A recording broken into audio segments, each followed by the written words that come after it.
Launch அன்னைக்கு நம்ம ராஜீவ் காந்தி நகர்ல 3 சைட் புக்கிங் ஆயிருந்துன்னு சொல்லியிருந்தேன். அதுல இன்னைக்கு ஒரு சைட் புக்கிங் பண்ண கஸ்டமர் பக்கத்தாலே இருக்காரு. இப்போ அவர்கிட்ட நம்ம சைட்டோட டீட்டெயில்ஸ், நம்ம சைட் எப்படி புக் பண்ணாரு, எப்படி பிடிச்சிருந்ததை பத்தி அவர் சொல்லுவாரு. நீங்க கேட்டு தெரிஞ்சுக்கோங்க. அண்ணா எல்லாத்துக்கும் வணக்கங்கண்ணா. இப்போ என் பேர் வந்து அருண். நம்ம வந்து ஏற்கனவே உங்ககிட்ட வந்து சைட் வாங்கியிருக்கோம். இங்கே புதுசாக லான்ச் பண்ணுறாங்கன்னு சொல்லி கூப்பிட்டாங்க. அதனால் வந்து சைட் பார்க்கலான்னு சொல்லிட்டு வந்தேன். சைட் வந்து பார்த்தீங்கன்னா மெயின் ரோடு மேலே இருந்துச்சு. சைட் பார்க்க ரொம்ப நீட்டாக இருக்குது. இப்போ ரோடு ஃபெசிலிட்டிஸ் வந்து இப்போ பண்ணிட்டு இருக்கேன்னு சொல்லி சொன்னாங்க. ஒரு 1 வீக்கில் ஆரம்பிச்சிருவாங்க. சைட் பார்த்தோன்னா கார்னர் சைட் ஒரு சைட் நான் புக் பண்ணிட்டேன்.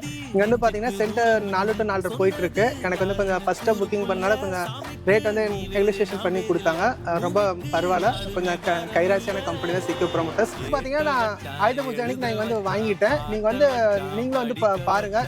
கைராசியான இடம் தான். இங்கே நம்ம இடம் வாங்கிட்டோம்னா பஸ்ஸில் ஃபெசிலிட்டிஸ்லாம் நல்லா சூப்பராக இருக்குது. நம்ம பசங்க ஸ்கூலுக்கு போகிறக்கு, காலேஜ் போகிறக்கு எல்லாத்துக்குமே இந்த சைட் வந்து நல்லா யூஸ்ஃபுல்லாக இருக்கும். ஃப்யூச்சர் நல்லா டெவலப் ஆகும். நம்ம இந்த வாங்கி போட்டோம் அப்படின்னா ஒரு 5 வருஷம் பார்த்தீங்கன்னா டபுள் மடங்கு ரேட் வந்து ஏறிடும். அதனால எல்லாரும் வந்து சைட் வந்து பார்த்துட்டு வாங்குறது உங்களுக்கு யூஸ்ஃபுல்லாக இருக்கும். இன்னும் 17 பார்ட் தான் இருக்குது. இந்த தீபாவளிக்கு குறைந்த விலையில் எங்ககிட்ட பிளாட் வாங்குங்க.